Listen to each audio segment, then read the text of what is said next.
ತುಂಬ ಸುಲಭವಾಗಿ ಒಂದು glowing facial. First cleansing. 1 spoon ಕಡಲೆ ಹಿಟ್ಟು, 2 ಸ್ಪೂನ್ ಅಕ್ಕಿ ನೆನೆಸಿರೋವಂಥ ನೀರು, ಇದಿಷ್ಟನ್ನು ಚೆನ್ನಾಗಿ ಮಿಕ್ಸ್ ಮಾಡ್ಕೋಬೇಕು. ನಂತರ ಕ್ಲೀನಾಗಿರೋವಂಥ ಮುಖಕ್ಕೆ ಪೂರ್ತಿಯಾಗಿ ಹಚ್ಚಿ ಇದರಿಂದ ನೀವು ಮುಖನ ಕ್ಲೀನಾಗಿ ವಾಶ್ ಮಾಡ್ಕೋಬೇಕು. ಎಕ್ಸೆಸ್ ಆಯಿಲ್ ಮತ್ತು ಡರ್ಟ್ ಕ್ಲೀನ್ ಆಗೋದಕ್ಕೆ ಹೆಲ್ಪ್ ಆಗುತ್ತೆ. ನಂತರ ಕ್ಲೀನಾಗಿ ಮುಖನ ವಾಶ್ ಮಾಡಿಕೊಂಡು ಸೆಕೆಂಡ್ ಸ್ಟೆಪ್ ಸ್ಟೀಮನ್ನು ತಗೊಳ್ಳುವಂಥದ್ದು. ಇದರಿಂದ ಪೋರ್ಸಲ್ಲಿರುವಂತಹ ಕೊಳೆ ಎಲ್ಲ ಕ್ಲೀನ್ ಆಗುತ್ತೆ ಮತ್ತು ಬ್ಲ್ಯಾಕ್ ಹೆಡ್ಸ್ ವೈಟ್ ಹೆಡ್ಸ್ ಕಡಿಮೆ ಆಗುತ್ತೆ. ಸ್ಟೀಮ್ ತೊಗೊಂಡಾದಮೇಲೆ ಮುಖದಲ್ಲಿರುವಂಥ ಬ್ಲ್ಯಾಕ್ ಹೆಡ್ಸನ್ನು ರಿಮೂವ್ ಮಾಡುವಂಥದ್ದು.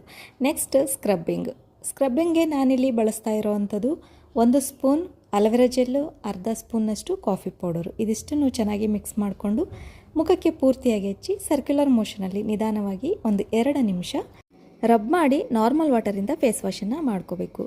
ನಂತರ ಒಂದು ಫೇಸ್ ಪ್ಯಾಕ್. ಈ ಫೇಸ್ ಪ್ಯಾಕ್ಗೆ ನಾನಿಲ್ಲಿ ಬಳಸ್ತಾ ಇರೋವಂಥ ಇಂಗ್ರೀಡಿಯೆಂಟ್ಸು 1 ಸ್ಪೂನ್ ಕಡಲೆ ಹಿಟ್ಟು, 1 ಸ್ಪೂನ್ ಅಲೋವೆರಾ ಜೆಲ್ಲು, ಅಕ್ಕಿ ನೆನೆಸಿರೋವಂಥ ನೀರು 1 ಸ್ಪೂನು. ಇದಿಷ್ಟನ್ನು ಚೆನ್ನಾಗಿ ಒಂದು ಪೇಸ್ಟ್ ರೀತಿಯಲ್ಲಿ ಮಿಕ್ಸ್ ಮಾಡಿಕೊಂಡು ಮುಖಕ್ಕೆ ಮತ್ತು ಕತ್ತಿನ ಭಾಗಕ್ಕೆ ಪೂರ್ತಿಯಾಗಿ ಮಾಸ್ಕ್ ರೀತಿಯಾಗಿ ಅಪ್ಲೈ ಮಾಡಬೇಕು.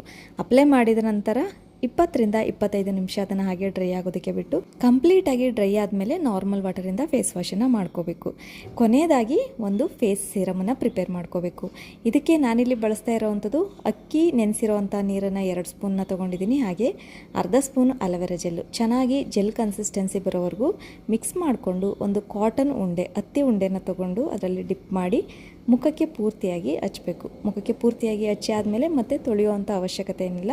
ಅದನ್ನು ಹಾಗೆ ಬಿಟ್ಟರೆ ಸ್ಕಿನ್ ಮಾಯ್ಶ್ಚರ್ ಆಗಿರುತ್ತೆ, ಸಾಫ್ಟ್ ಆಗಿರುತ್ತೆ, ಹಾಗೆ ಸ್ಕಿನ್ ಗ್ಲೋ ಕೂಡ ಆಗುತ್ತೆ. ರೆಗ್ಯುಲರ್ ಆಗಿ ವಾರದಲ್ಲಿ 2 ಸರಿ ಅಂತೆ ಮಾಡ್ತಾ ಬಂದರೆ ಒಳ್ಳೆ ರಿಸಲ್ಟ್ ಸಿಗುತ್ತೆ, ಸ್ಕಿನ್ ಗ್ಲೋ ಆಗುತ್ತೆ.